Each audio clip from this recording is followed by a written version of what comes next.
morning, world. I'm Steve Rao, the host of Pod and Roku TV's World Edition. And on this show, we bring you news from around the world. We talk about innovation and what we can do to live in an increasingly divisive and turbulent world, politically, economically, as we are living in the midst of a global recession, coming off a COVID pandemic, with still COVID numbers going up in some parts of the country and world.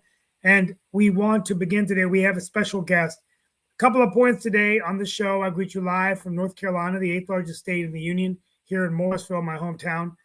We've got revolution taking place in Brazil as 400 were arrested as rioters vandalized the presidential office, Supreme Court, and Congress yesterday in Brazil. They were supporters of ex-President Bolsonaro, very similar to the January 6th insurrection of last year, 2021. 2 years ago. We'll be talking about the insurrection as well. Kevin McCarthy elected as the House Speaker after a historic deadlock and 15 votes. My friend Wiley Nichols sworn into the Congress early that morning on Saturday. And a new coronavirus is spreading quickly across the United States. It's called the XBB.1.5, and it's the most transmissible variant yet. And an ongoing stretch of storms killed 12 people in California. Finally, the NFL playoffs are set. The Kansas City Chiefs and Philadelphia Eagles are the top seeds, and the Buffalo Bills with the New England Patriots. Tonight is the college championship. Before I bring in our guest, who's going to talk about Abraham Lincoln and other political topics, we're gearing up for the MLK weekend. And when I was in Washington last week, I was inspired as I ended an 8-mile run at the Lincoln Memorial. Thought back to a time when our President Lincoln, who in this lifelike memorial, very emotional when you see it, presided over a very divided nation. And he reminded America that we would endure forever and that we would have a new birth of freedom. I can only hope that we can get a birth of new freedom and democracy here and around the world as we talk about the divisive issues of our time. With that being said, I'm going to ask Mark Lee to welcome our guests, and we're going to jump right in, and then we're going to talk about those issues I talked about today in my opening to streamline the focus of the show today. Mark, thank you very much. No problem at all. Definitely glad to bring in Gretchen Woolard. I hope that I pronounced her name correctly and all in that line, but definitely it was a pleasure to hear about Gretchen through some of my media contacts, because I'm one of those people that believes in having conversations with people on both sides of the political aisle and all in that space. And I do know that Gretchen has definitely had some works and some thoughts around Donald Trump and the future of the Republican Party. And she has also brought up the fact of the comparisons between Lincoln and Trump, and that Donald Trump has had some of the same political flaws that Lincoln exhibited during his administration, but definitely is a fan of even the possibility of Trump coming back into office and all along those lines. But I would definitely love to hear from Gretchen, and definitely, even though you and I are Democrats, we do like to have conversations around people that are of different political sides of the aisle. And I know that she is not the biggest fan of the Democrats, but I'll let her explain that reason and all in her own words, because definitely I am one of those people that is open to conversations and different views. And I'm glad to have Gretchen join us from the great state of Wyoming, a state that I've always said that I want to visit and have yet to had the pleasure of visiting, even though I hear that it is a lovely country out there with ranches and other things that are going out there that give it that wide open feel and all in that space. So Gretchen, glad that you were able to join us, and if you'll just share a little bit about your thoughts that you might want to share. And definitely you have a book out called Born to Fight, Lincoln and Trump. So definitely want to hear more about that book as well. Well, thank you very much for having me this morning. And I appreciate all of the different views and what our nation is actually going through right now. President Trump spent his administration fighting constantly a relentless American opposition while still accomplishing what I believe was his America First agenda. As a Republican and a historian, this wasn't unlike what Abraham Lincoln did, who battled literally the Southern Democrats' efforts to secede, the Southern Confederates. They wanted to create their own nation. At very divided times, of course, literally, the nation split in two today we're divided by ideology, where two different directions, two different nations, where different, it is pretty much political party divided lines as well. But while Donald Trump has his detractors, he's also secured a very loyal, massive following for standing his ground on issues he cares about. Issues I would contend millions of Americans care about. And I believe he deserves an honest assessment of his presidency and its effects on our nation. The reason I wrote this book is when I saw some similarities in Donald Trump's first campaign and then unexpected election in 2016. And those initial similarities, and I'll just mention a few, they both won with less than half the popular vote. They came with 10-year-old sons when they were elected. They were both very tall. The book that I wrote has some of the things what I call fun facts, but it also includes many hundreds and hundreds of similarities that are deeper than that. But after his election, I also realized he came with a first lady who was just right off the bat constantly ridiculed by the press and the media and the Washington elites. And Mary Lincoln also was ridiculed all the time for the fashions that she wore. So those initial things got me to thinking, is it possible that President Trump has any similarities beyond those to Abraham Lincoln? And after 4 years of researching and writing, I realized I found a treasure trove of likenesses, hundreds and hundreds of similarities on many different levels.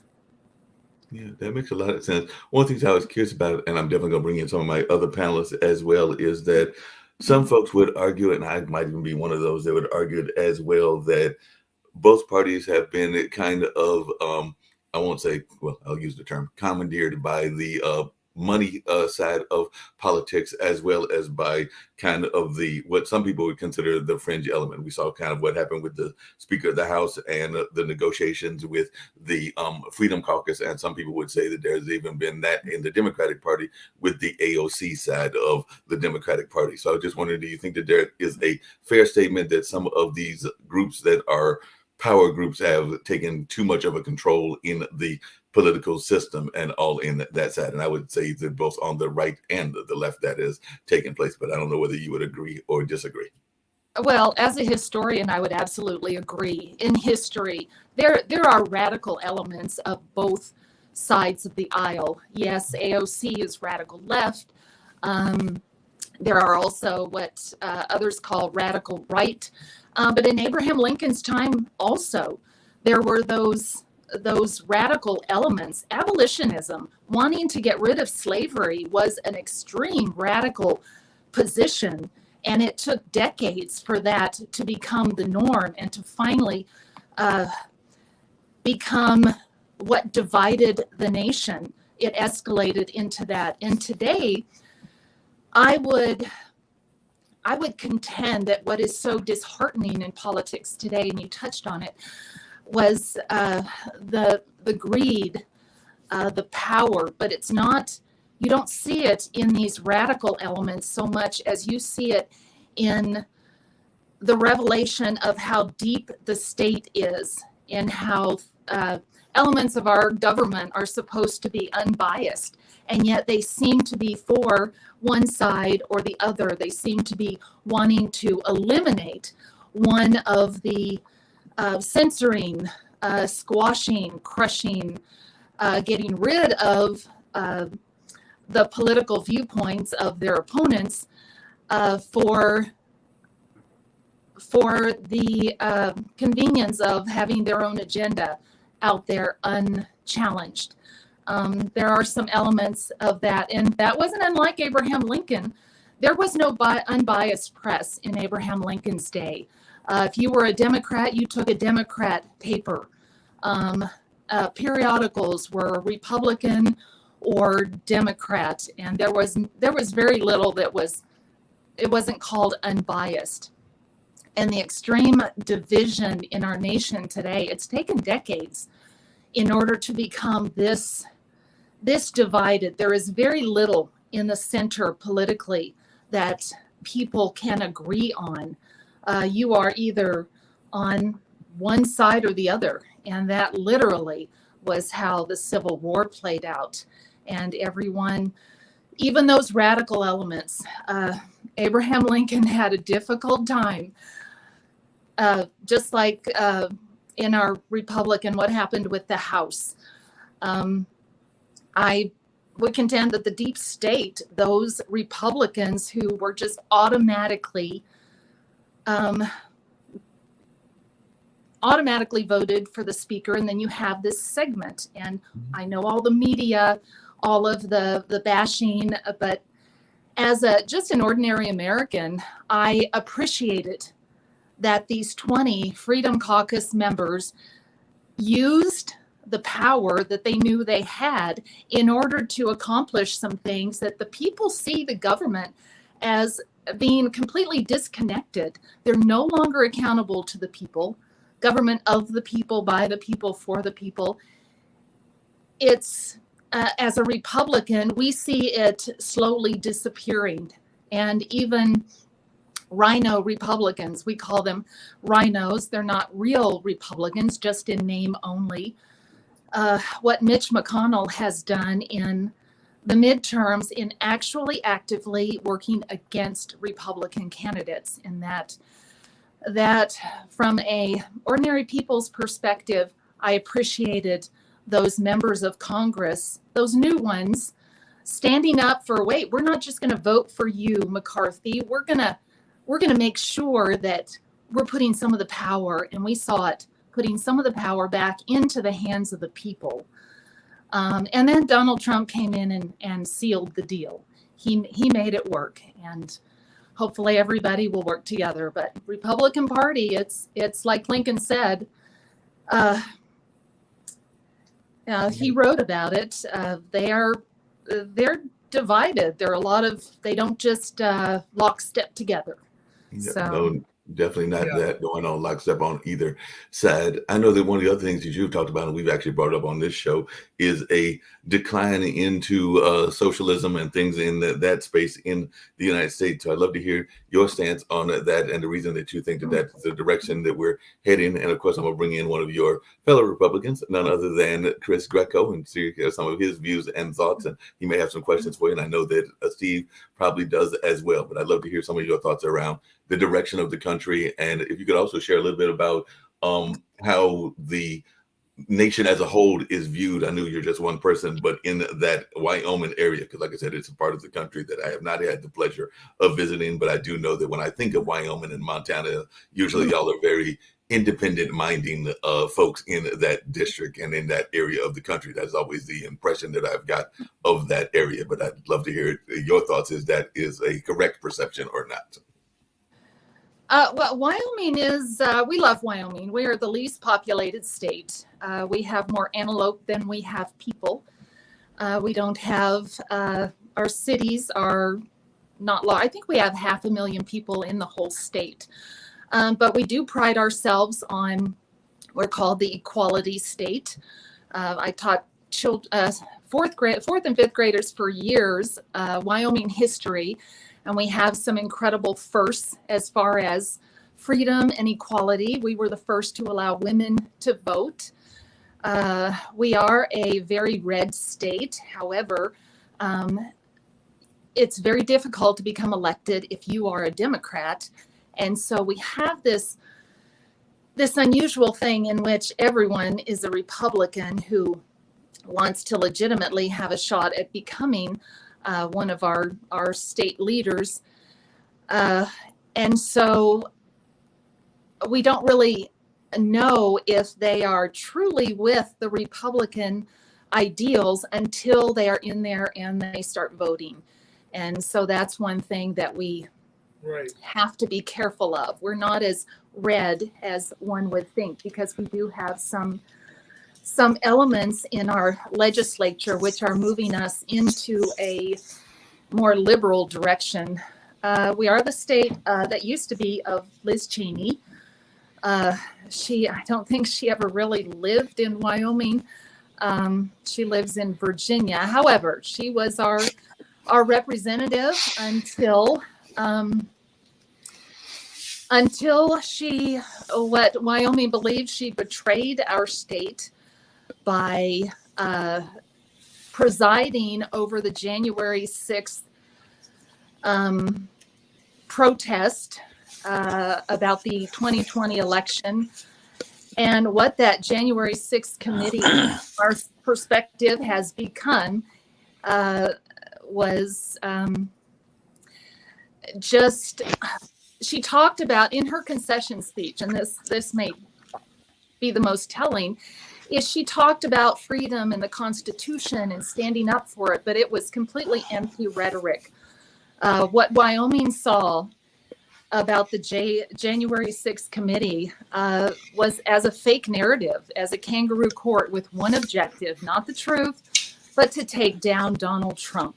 The picking and the choosing, and how upset she became whenever there were parts of her committee that wanted to reveal Pelosi's role in not calling for extra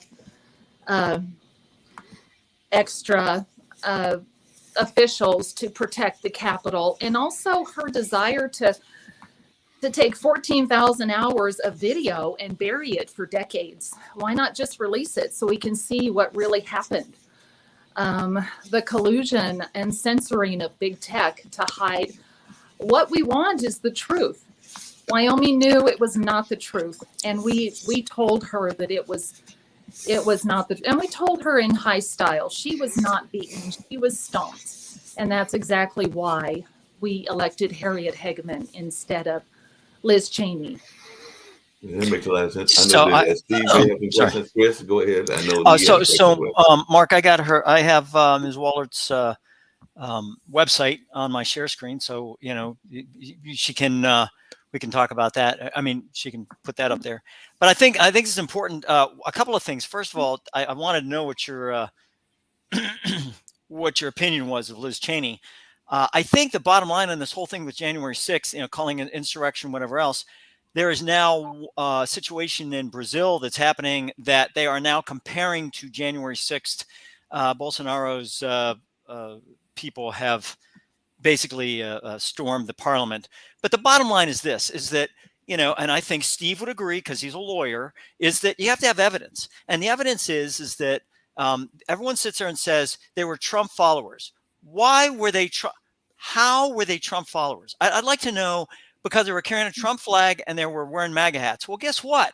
I can wear a MAGA, I can wear a Black Lives Matter hat, and I can go throw stones at the state capitol here in Raleigh. Am I a member of Black Lives Matter? No, but I'm wearing a hat. So therefore, the press, would the press do that? Probably not. So what happened was I think that this was a peaceful protest that, I hate to go with the conspiracy theorists, but I think there were rabble rousers in there. And basically what happened was it just got out of control. And that's the way it goes. But there were other protests that were done by Black Lives Matter and by the Democrats. And, they sit there and they point out very succinctly that Trump said, fight like hell. Well, so did Schumer in front of the Supreme Court use those exact words, fight like hell. And you know something? Nobody talked to Schumer about that. If they, and later on there were death threats against the Roe v. Wade people, and the Supreme Court justices and everything else. That went away. That was like a week-long deal, and it was gone. It was never mentioned again. This is bullcrap. The one-sided aspect of this whole thing. But the Bolsonaro thing, they're comparing. They're saying Bolsonaro is the Brazil's Trump. Really, we're going there. So it's really an interesting situation. So I really appreciate the book, and I'm going to go out and get the book. But I think it's interesting. And Lincoln had his foibles. Everyone thinks that Lincoln is the greatest hero that ever walked the face of this earth. Do you realize Lincoln was not an abolitionist? And he wrote a letter. It's in the book. The History of American Catholicism, that says basically, choosing between secession and slavery, I choose slavery. I mean, those aren't his exact words, but that was the gist of the letter. I mean, everyone sits there and thinks that this Abraham Lincoln was forced into a corner and said the Emancipation Proclamation, which he, according to slavery was legal according to the Constitution. So he said, look, I bow to the Constitution. He said it in a debate with Stephen Douglas. He said it in other areas. So I think, maybe you can compare things and foibles and different aspects, but these are men, and they have their ups and downs. And that's just weird. Sasha, Chris, thank you. Sasha, you have a point. Sasha Starr. Yes, I'd like to, of course, greet him to this program. I don't want to rain on the parade of our Republican friends today. The only thing what I would like to mention is that according to a well-respected journalist's book, Woodward's, Trump took over Republican Party. It was a hostile takeover. It was admitted by nobody else but his son-in-law, Kushner, in interview with Woodward. And that's exactly what's happened. That's why today's party, the Republican Party, is at the crossroad. They have to obviously disassociate themselves with Donald Trump, who is just all over the place in legal and civil procedures. And once he will lose the first one, he will lose the second and third and fourth one. And it was already estimated that whatever capital he has left will go to the lawyers, and he will fight until the rest of his life. So this makes him an electable individual for a post of the US presidency. Number two, I would like to mention that as a result of it, a Republican Party has to find its own platform to conceptualize and spell out ideals, what it stands for, dissociate themselves from Trump. Of course, it's a very risky proposition because they will lose all the so-called base, which is even today still controlled by Trump. So there's dilemma in the Republican Party how to disassociate themselves from Trump and not to lose the base. And this is extremely difficult exercise, and that's what Republican Party has to go through anyway. But that's the reality where we are. Sasha, I think. Hold on a second. Gretchen had a comment she wanted to make in response. Oh, well, I want to answer a little bit of that. First of all, Donald Trump isn't all over the place. A lot of people think he is, but he has a laser focus. And it's exactly that same laser focus that Abraham Lincoln had whenever he was battling the Southern Democrats and what they wanted in a new nation based on slavery. They wanted what they wanted. And because Abraham Lincoln was elected, they said, we can't abide that free election. We're going to go off. We want the nation that we want to have. Donald Trump has a laser focus, and it is on making America great again. He's always had that focus. The fact that all of these other things are happening is because he is having to battle these forces. And yet during his administration, he was able to accomplish a lot, promises made and promises kept, and the American people realized that. One thing he did is the Republican Party is not, and I agree, there are factions in it. The Republican Party does not like to change. Teddy Roosevelt showed us that in 1912. Teddy Roosevelt wanted to take the Republican Party into a progressive, he was against big industrialists on behalf of the workers and the American family. And yet, when he ran for the nomination in 1912, the Republican Party did not give it to him because, even though he won all of the primaries, because they are the party of the status quo. They do not like to change. And Donald Trump, I believe, should be reelected. He should remain the leader of the Republican Party. He interrupted the Democrats' slow, steady takeover of traditional patriotic America by standing up and doing exactly what Abraham Lincoln did to the Southern Democrats. He said, enough. We don't want this type of nation. And that's exactly what it is. It's a battle between two different nations. The one that prevails is the one we will give to our children. And it's absolutely a divide with very little compromise in the middle, if any room in the middle. He revealed a deep state. He revealed rhinos. He revealed Republicans who were so addicted to the status quo that they were fighting against their own candidates. That's a revelation. Now, how we fix that is it's up to the people. It's up to those leaders who really believe the people still should participate in their government. He brought free speech back to America. He was the wrecking ball to the political correctness in which all of us thought, oh, after January 6th, can we even say the word fight? Well, yes, we can. Fight doesn't mean we're punching each other in the nose. Fight means we're standing up. It's what Abraham Lincoln did. And he had half the nation fighting literally. Now, when we fight, we're going to stand up and we're going to stand for those true constitutional rights. In fact, Abraham Lincoln sometimes disregarded the Constitution because it got in the way of him fighting. And he fought fire with fire. The Democrats were vicious and they were a tough opponent. And he stood up and he fought in order to defeat them. Trump showed the Republican Party how to fight. He was the example for the new leaders, those 20, that Freedom Caucus. He has been the example for how those of us who want traditional values, patriotic America, to prevail over the increasingly socialist elites ruling over the masses, those two different Americas. He has shown us how to fight, and he should be reelected. And just because he is the most feared Republican leader in history, except for Abraham Lincoln. Gretchen, he is a very fearful leader, but I would like to remind you facts, nothing but facts. He's got impeached twice. He lost House, he lost Senate, he lost election.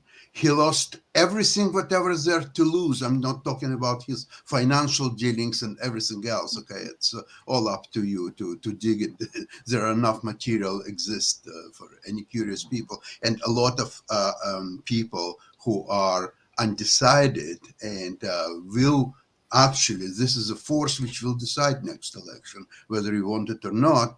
They have access to this materials and they will make up their minds based on all that. So all that together, and I mentioned maybe just 1% of everything what is available out there, that makes him simply unelectable. It will be a crucial mistake of a Republican Party to get him as the nominee. Well, I think it will be crushed by anybody, whether it's Biden or Kamala Harris or just whoever. It doesn't matter. He's unelectable. That's how Republican Party will lose. Mark, we have time for a few more questions before Yes, Steve, I wanted to hear you if you had a question. I know Lee had a question earlier. I'm not going to respond. I really thank Gretchen for being on the show. I disagree with pretty much everything she said, but as the moderator, I'm not going to get in and debate with her one-to-one. As an American, I respect the beliefs of anyone that has the right to believe what they want to believe. But with that being said, I want to thank her for being on the show. If there's any other questions we have. Yeah, I've just got to jump in. We have Dan Worthington, who's obviously a Gretchen supporter. Dan smiling because I know that some of the people on the show, Gretchen. So let's hear from Dan Worthington. Yeah. He lives in your neck of the woods and he's a supporter. So let's hear from Dan. Yeah, I'm from Utah. Actually, I think we were the first to give the women the right to vote, but I don't know. I mean, it could be Wyoming was very close. I have to say that what Donald Trump's vision for America represented was political genius. It was going to reestablish America as a land of freedom, opportunity, and despite all the rhetoric of the Democrats and the deep state and all the dark money and the corruption that the Democrats represent, along with the Biden administration, who has historically taken dark money and is deeply corrupted. He exposed that corruption. It was covered up by the press, and then they cheated on the election. I mean, Sasha mentions all this stuff, and then they talk about this kangaroo court called a inquiry by that House of Representatives. There's no due process. It was all one-sided. They've lost pages and pages and pages of information. They're now destroying evidence because they know that all the evidence points to essentially a seditious political coup by the Democrats to upend this president. They use seditious strategies using the FBI, the CIA, and the other deep state players, including in partnership with the media, to seditiously harm this president and injure him at every point. You mentioned he's in all this litigation. Why? Because he's being attacked by his Democratic opponents who are controlling judiciary right now. Now, Gretchen, you're not going to like this. I don't think he should run again. I think he should get behind a leader with similar views that's electable, and it's not such a lightning rod. Someone like the governor of Florida, but I do think that his vision is supportable, and it's what we really need for America to be sustainable long term.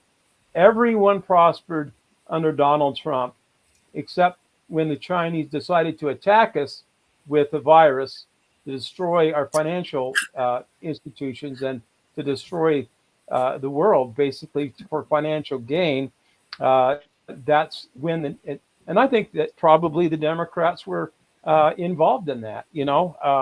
Look at Facebook, look at Gates, look at Fauci, look at the research that was funded by Obama in North Carolina for this virus. Look what happened when they funded it in Wuhan. I mean, just follow the money and follow the tracks. And this is just absolutely ridiculous, and a fight against all Americans. I mean, even your black community, Mark, was being benefited by Donald Trump. Everyone who's saying he's a racist, he was probably the least racist if you compare him to Biden. Biden is a known racist. Even Kamala Harris, which I said the greatest thing she ever did was outed Biden as the biggest racist that's ever been in the Senate. It's true, he is. And so, Steve, your Democratic Party is not something to be proud of. Their views are not something to be proud of. They have been a seditious bunch of monsters that have created treason on our country over the last 4 to 6 years. First of all, having won 4 elections as a top vote getter in North Carolina with as many 1/3 of Republican, 1/3 Democrat, I have many Republican supporters. So I'm not only. I don't care about you. I mean, I'm talking about Democrats in general. But you're a nice guy. I like you. Well, no, So but let me end with our friend down under. Maybe we should listen to Shaquille. Can I respond just to a couple of things before you go, Steve? So, first of all, sorry, Gretchen, I'm Shaquille. I like to interfere in your politics from time to time because you interfere in ours. For the international audience, your book is actually available on Amazon. I've just bought a copy. It's also available on Kindle. So if anyone wants to read your book, it is available outside of America. Oftentimes we get authors that come on and they can't actually get the books outside of America. Well, yours is actually available, just so you know, and our audience knows. I just want to say a couple of things here. Sasha, the things that you are critical of Donald Trump about that you say makes him unelectable isn't exactly new. These are known things about him. And I think that a lot of his supporters are going to say that's exactly why we want to vote for him, because we feel as though the big establishment has unfairly targeted him and gone after him. And, really, if you go back to 2016 and the lead up to that election, the populism that he was running on was look at the elites, look at the hypocrisy, look how the politicians do whatever the hell they like, look at how the celebrities do whatever they want, look at all the political correctness. Well, I'm going to be the opposite of that. He was sort of a strong man for that. Now, of course, that comes with criticism, but he's been really harshly and unfairly treated by not just the media in the United States, but they ramped it up. They were protesting him in the UK. There were people saying that the Queen of England, the late Queen of England, should not host him, the sitting president of the United States. For what reason? Because they don't agree with his political views. So I think that sort of idea, and it's not unique to America, that sort of idea of populism and the elites getting away with things that the everyday person can't. I just think that's something that resounds with a lot of people. And again, with the UK, look at Brexit. People were sick and tired of being dictated to from this, the EU and that sort of stuff. They wanted control over their country. This was very much the rhetoric in the United States. When I went through the United States in those years, people were saying we're sick and tired of Washington telling us what to do in our states. So, Gretchen, I do actually agree with you. I'm not sure that he'd necessarily make the best president now, because you are sort of going backwards. That's my view, although I think he had a good presidency while he was there. I think if it wasn't for the coronavirus, I think he would have won 2020 without any question. I do disagree with Dan about Ron DeSantis, because I think Ron DeSantis is not tested enough nationally. I think he's a great person for Florida. He probably needs a little bit more experience before he makes a run for high office. But I do want to just come to something that I think is the crux of what your book's about, what you've talked about. That's the comparison between Donald Trump and Abraham Lincoln. I'm not really a fan of Abraham Lincoln's. I always was growing up through school. I thought, what an amazing man. He went down, he freed the slaves. He's absolutely fantastic. But as I've gotten older and learned more about American history, I have some real issues with the way that he went about doing things. I have some real issues with the fact that his own party, people close to him, said that, 10 years ago when he was alive, everyone hated him. And now all of a sudden he's, this sort of, historical legend. I think, he suspended habeas corpus, for example, in the United States. But also the fact of the matter is that when people in America say, we don't believe the South should have been allowed to secede. So if secession is such a problem, well, why was West Virginia allowed to secede from Virginia? But more importantly, if you think that secession is a problem, why exactly is the United States its own country? Shouldn't the United States say, oh, look, we should never have left. We should all be part of England. Now, one of the major reasons for the United States leaving was that they were sick of taxation without representation. They were sick and tired of being bullied and harassed by a British government they had no respect for. Well, let's remember that, just prior to the Civil War, the southern states were paying something like 96% of all the taxes in the United States. So I think that even if you take the slavery issue out, there were some real issues that the Southerners brought up, and those issues were ignored by both Abraham Lincoln and his predecessor, and it ultimately ended the Civil War, which I don't think needed to happen. And I think you saw Southern emancipists that were happy to get rid of slavery, that were talking about reparations and all those sorts of things, that were overrun by Northern abolitionists who just wanted to have their way. Please respond. Well, I appreciate some things that you said, but especially about Abraham Lincoln. He is one thing about my book is my intention was to reveal the real person. I believe that American history has sanitized Abraham Lincoln. Perhaps that's what happens when a president is assassinated. But he was a real man. And he and Donald Trump both have facades that they present. Abraham Lincoln in public showed humility and carefully cultivated self-deprecation. He once said, if I'm two-faced, why would I be wearing this one? He could laugh at himself. He had jokes, stories, and they served, though, to cover up those things about him that just didn't work in public. His ego, his enormous ego, his ambition, and an incredible arrogance that he was able to hide from history. But you dig down and it is there. This is not anything to turn Donald Trump into something that he's not, but to reveal the real person. Donald Trump also had his personal faith and his empathy for those less affluent and for the common people. Those are camouflaged. by his impulsiveness, his political incorrectness, and the belittling of political and media opponents that everybody cringes at. But we're talking about real people in real divided times. The book is called Born to Fight. And that is the critical thing. Abraham Lincoln and Donald Trump have similar flaws. Early in their administrations, they underestimate the depravity and viciousness of their opponent, and they both place Democrats and rhino Republicans in high positions of authority and influence, only to discover later that their hearts were not in the fight. Abraham Lincoln had McClellan, and just frustrated him to no end that McClellan just would not use this incredible army that he created and go and fight and destroy the enemy. It's fighting. Donald Trump, Fauci, and Bill Barr, and McCarthy we have yet to see. But it's a flaw. It's not an insurmountable flaw for governing a nation. But there are two different countries. There are two different directions.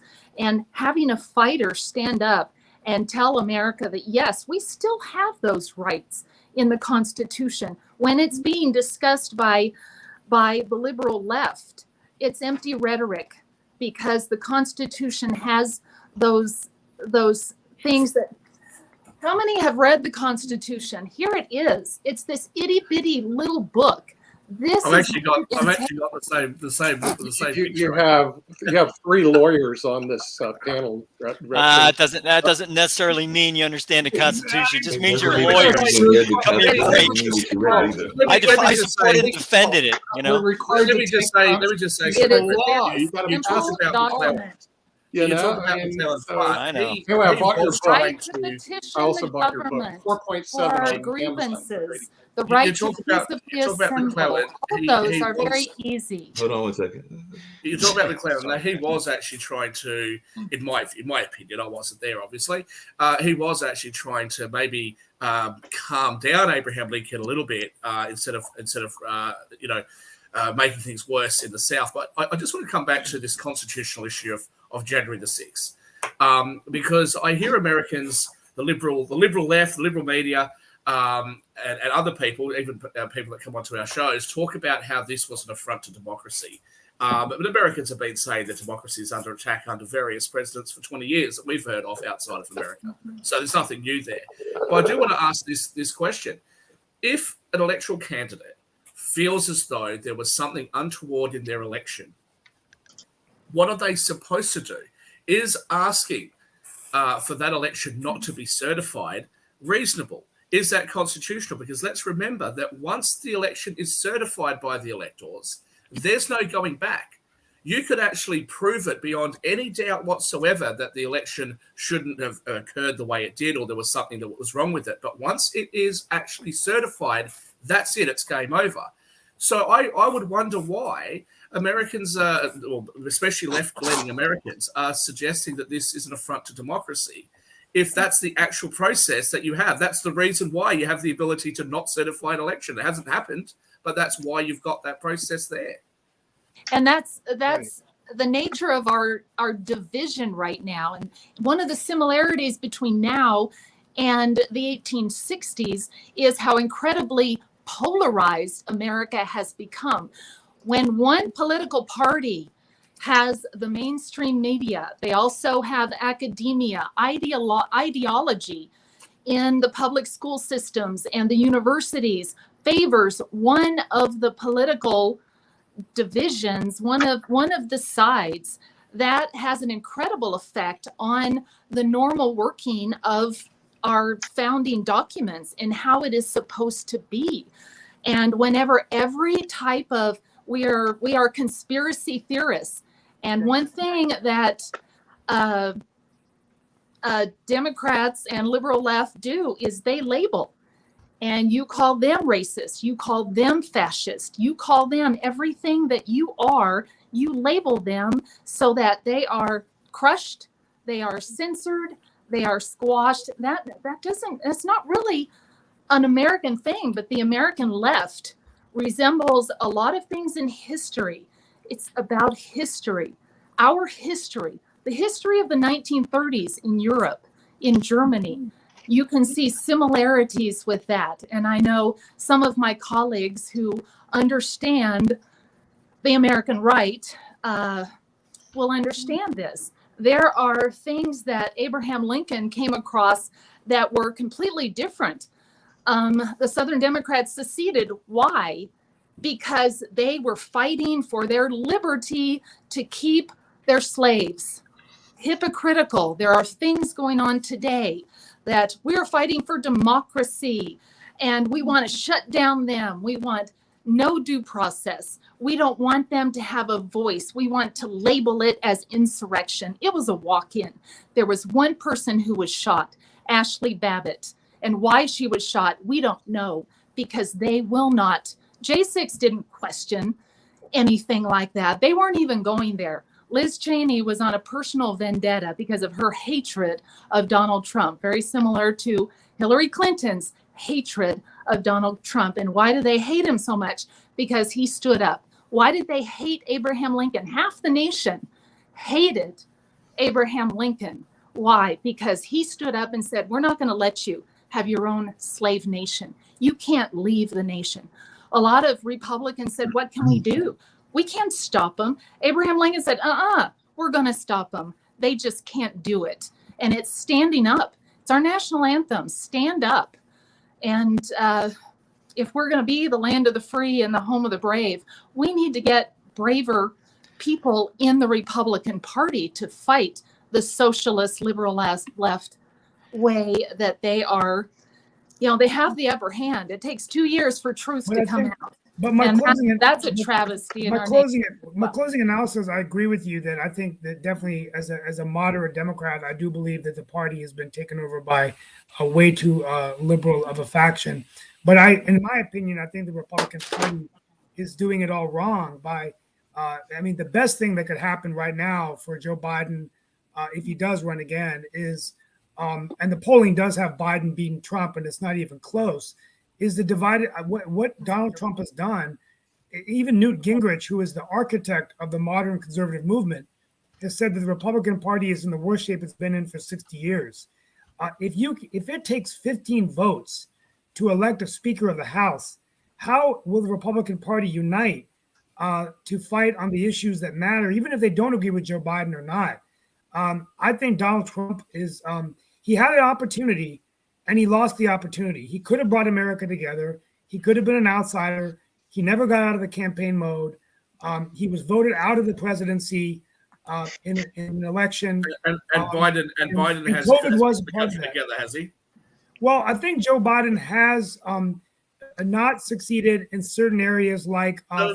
Let's just be straight up. If you're going to say that Donald Trump should have brought the country together, has Joe Biden, in your opinion, brought the country together, had brought the unity that he promised in the election that he would bring? He did. He was, as a former vice president. And let me finish, please, before we close out the show.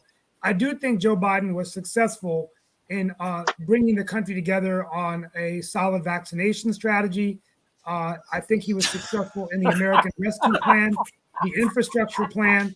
He brought people together on that. He worked with Tom Tillis on gun reform legislation. Shaquille, please be respectful when I'm talking. I don't like people laughing in the middle of my talk. I don't do that to you. Steve, sorry, that wasn't me. That wasn't me. That was other people laughing. Okay, I'm sorry. I didn't mean to call you out. I'm sorry. But please, on the show, please don't laugh when others are speaking.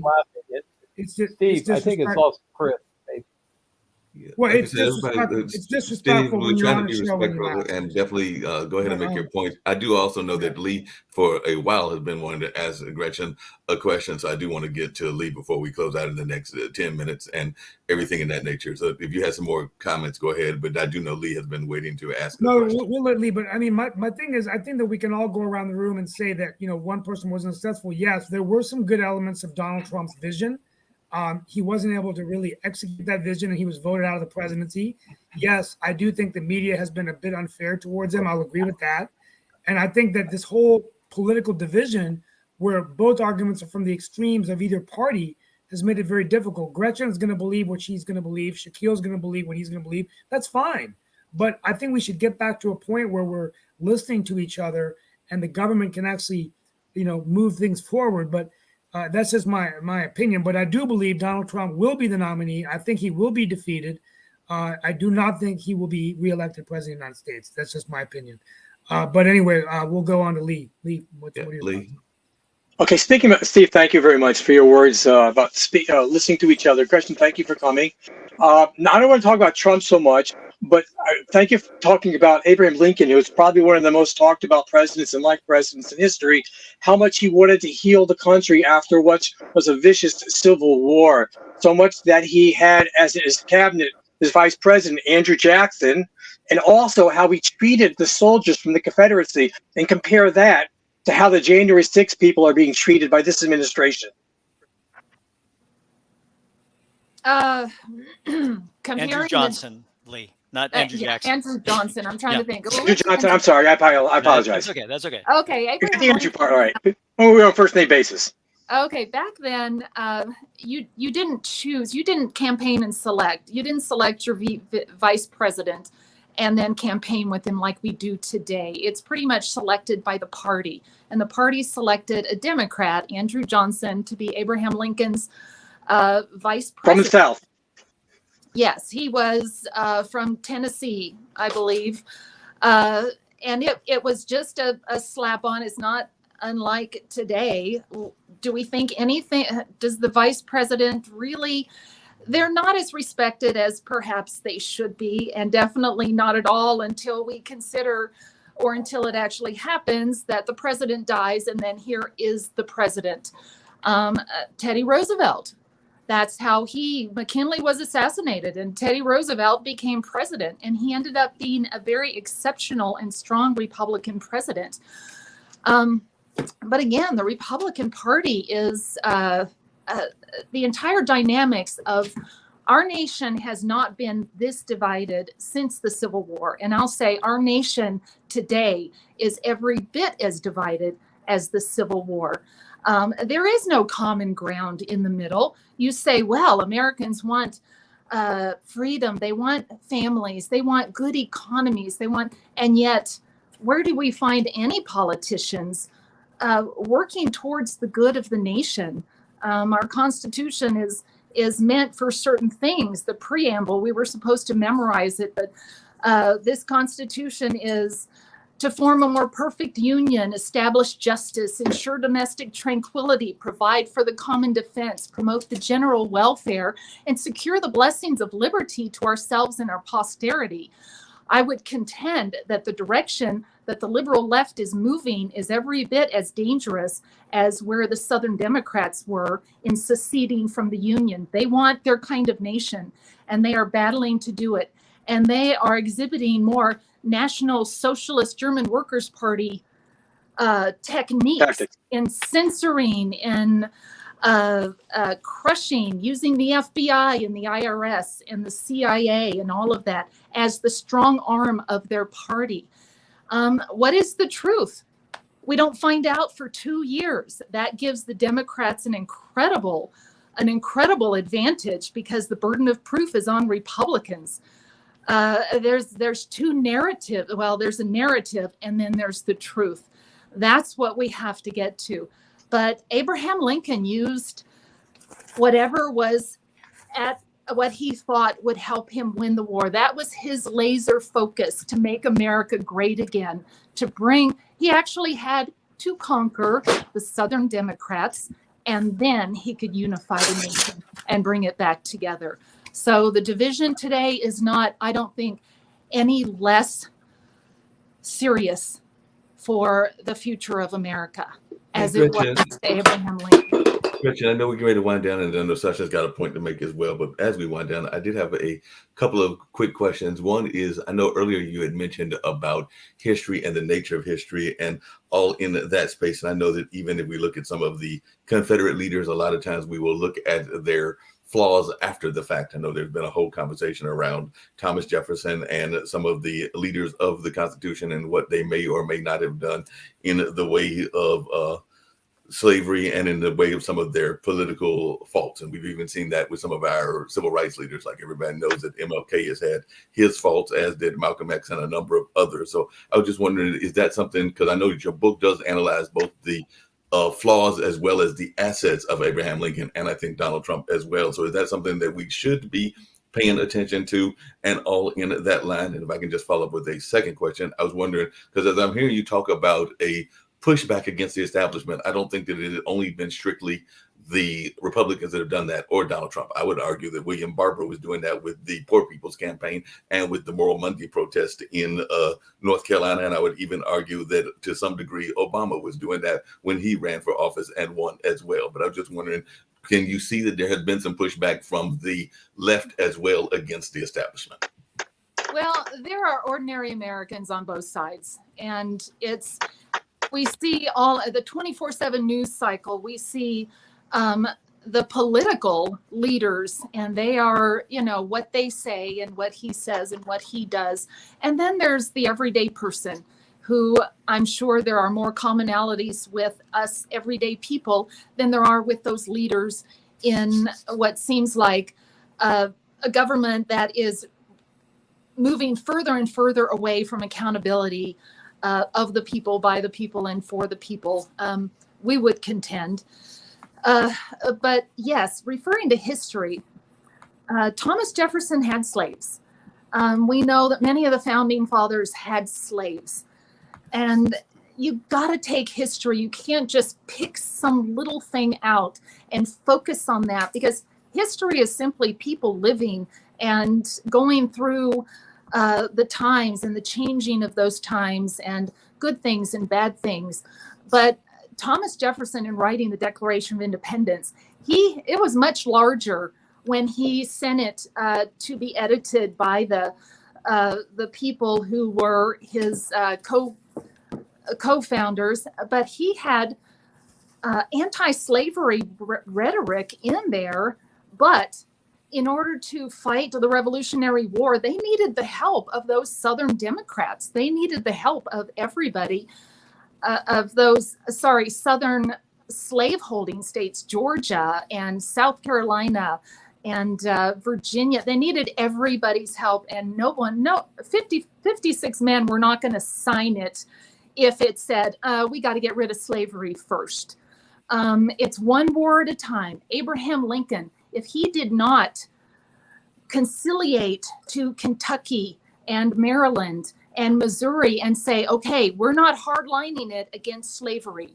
We're fighting this war for the Union. That's how it began. It was because of slavery. But if he lost those border states, he was going to lose the war. That was without a doubt. And it was, you can look back in history and decide, well, we don't know. But he believed that if he was hardline on abolition and against slavery right off the bat, they would have seceded and they would have become their own nation. So what a president has to do in politics and all of that, just do the best that you can, but you do it based on the wisdom that you see. One thing that Donald Trump has, he has that business sense. He has that lifetime of fighting, of being tough enough to be able to accomplish a huge success in America First during his 4 years in the White House, while he was being bombarded from all sides, because he's the one that stood up and said no to Hillary's America and to the socialist nation in which the liberal left still continues to go. Where have they succeeded? They want to destroy him, but every time they do, it's not successful. They just know he's this rotten creature, and they just can't seem to prove it because it's not true. The American people love how honest Donald Trump is. What comes out his mouth is what's inside his head. He's not three different people. What he says is what he believes, is what he does. And, we'll see. The primary for the 2024 election, if the Republican Party doesn't get together, it could be like Teddy Roosevelt, and it will be a complete loss for America and for the Republican Party if they do not allow the nominee to go through. But it's 2 years from now, and a lot happens in 2 years. And so yet to be seen. Yes. Thank you, Gretchen. Sasha, one last point, because we're over time. We're over time now. We are out of the time. I'll just mention one thing. The Abraham Lincoln was not perfect man. We all know that. However, it's a part of history, and not just the United States, but the world history. He has its place. It's engraved in stone. Donald Trump is a different story. The history will make him once he will hopefully sooner or later he'll die. That's a fact.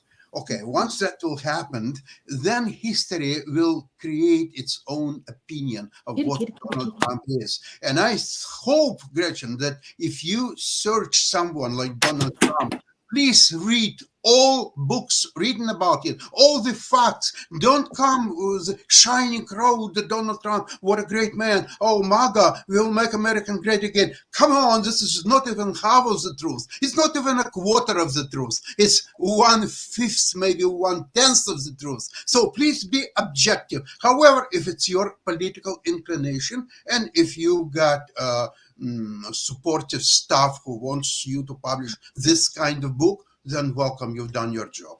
Thank you and good luck. Sasha, just because someone doesn't agree with your view on Donald Trump doesn't mean that they're not objective and that they're not looking at the evidence and drawing a conclusion that's different to yours. Steve, I hope you will be interested to find out and relate to Shaquille the idea to read some books which I can recommend. And you will find out how his very first order of television sets for his first hotel was done through Russian operatives, and it was not even a normal U.S. system, but it was PAL-SICAM system, so they could convey everything what's happening in hotel rooms. We're 2 minutes over time, so Yeah, yes. we're On 2 that minutes note, over time. my closeout is based on Winston Churchill's famous quote when they asked him about democracy. He said it's the worst form of government except for all the others. So if there's anything that we can be grateful about, is that we can disagree about issues and still, I just returned from Washington last week. The Capitol looks beautiful. It's still standing. The business of the 118th Congress continues, and the American people can now decide in our republic who will be the nominees of their parties for the president of the United States in 2024. On that note, we thank Gretchen for being with us today, to sharing your views and opinions, and from our family to yours on Roku TV. We wish you all the best as you continue to begin your 2023. Thank you all so much. See you tomorrow. Nick, I'm going to jump on at 11:30.